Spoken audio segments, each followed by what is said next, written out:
Hello दोस्तों, कैसे हैं आप। आज के सेशन में हम बात करने वाले हैं वैसे कैंडिडेट्स के बारे में जिन्होंने एआईबी के एग्ज़ाम दिए तो हैं लेकिन with in the period of 2 years ये पास आउट नहीं कर पाए।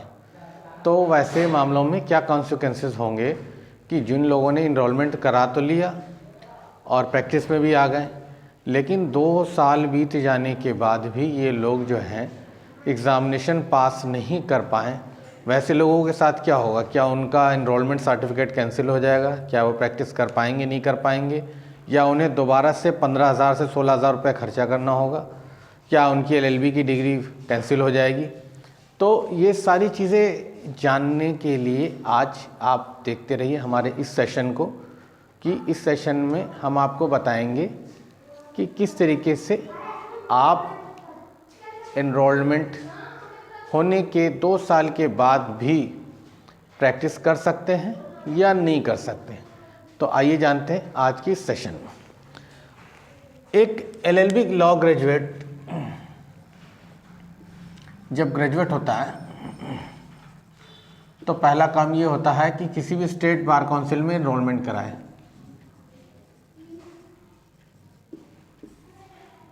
ठीक है, उसके लिए एक फीस है अपनी हर स्टेट बार काउंसिल की 15 से 16,000 रुपये मिनिमम फीस होती है। इसमें क्राइटेरिया होता है जनरल, SC ST OBC के लिए अलग अलग कुछ छूटों का प्रावधान है फीस में। ठीक है, ये पहला स्टेप होता है किसी भी लॉ ग्रेजुएट्स के लिए कि वो एआईबी के एग्ज़ाम पास करने के बाद वो किस तरीके से पहला स्टेप करे। ये फर्स्ट स्टेप है, this is the first step. And the second step is that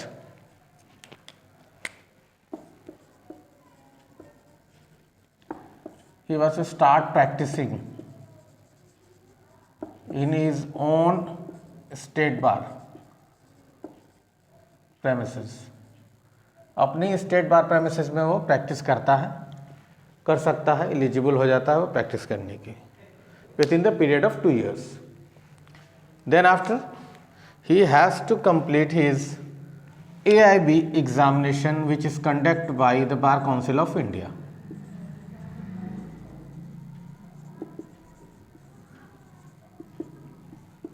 दो साल के भीतर इसको कंप्लीट करना है। अब 2 साल में कितने मौके मिलते हैं?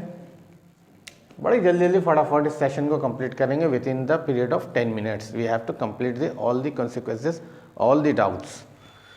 देन 2 साल में आपको मौके मिलेंगे, 1 साल में 2 मौके, 2 times, ट्वाइस, और 2 साल में फिर 2 मौके, यानी 4 times you have to appear. अब इन 4 बार के सेशन में आपको एआईबी कंप्लीट करना है। अगर आप नहीं कंप्लीट करते हैं तो कॉन्सिक्वेंसेस क्या होंगे? क्या आपको दोबारा से लॉग करना पड़ेगा, या आपका एनरोलमेंट सर्टिफिकेट कैंसिल हो जाएगा, 15 से 16,000 रुपये फिर से भरने होंगे? क्या होगा? तो आइए अब उस पर आते हैं। अगर ऐसा होता है कि आप अगर पास नहीं करते हैं, फेल कर जाते हैं, तब आप प्रैक्टिस नहीं कर सकते हैं। Stop from practicing. जब तक आप एआईबी क्लियर नहीं कर लेते आप प्रैक्टिस नहीं कर सकते। आपको दोबारा से 16-17,000 रुपये का स्टेट बार काउंसिल में फ़ीस नहीं जमा करना है। ये आपका पाउज हो जाएगा एनरोलमेंट सर्टिफिकेट।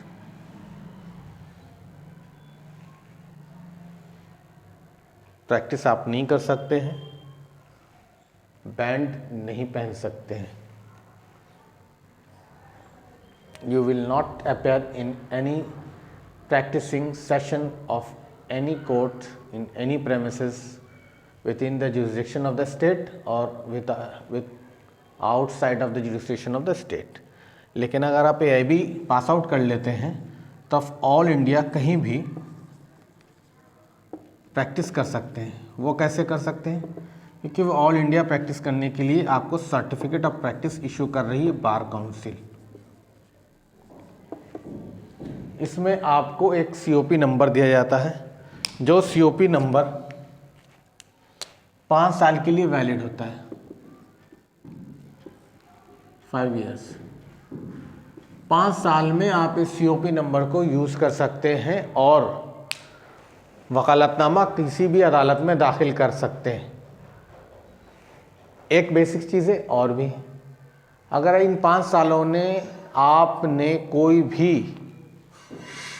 प्रैक्टिस नहीं की, कहीं भी किसी भी अदालतों में आपने COP नंबर फाइल नहीं किया या आपने प्रैक्टिस नहीं की अपने 5 साल के लिए, तो भी आपका जो सर्टिफिकेट है, COP है, वो होल्ड हो जाएगा, दोबारा रिन्यूअल नहीं होगा। तो बहुत सारे कॉन्सिक्वेंसेस हैं, इन सारे कॉन्सिक्वेंसेस को समझना है आपको। अगर आप नहीं समझते हैं तो आप ट्रबल में आ सकते हैं। ये सारे कॉन्सिक्वेंसेस आपके लिए मैंने आज रिप्रेजेंट किया। तो आपको आज के ये सेशन कैसा लगा कमेंट बॉक्स में ज़रूर बताएं। तब तक के लिए जय हिंद, जय भारत।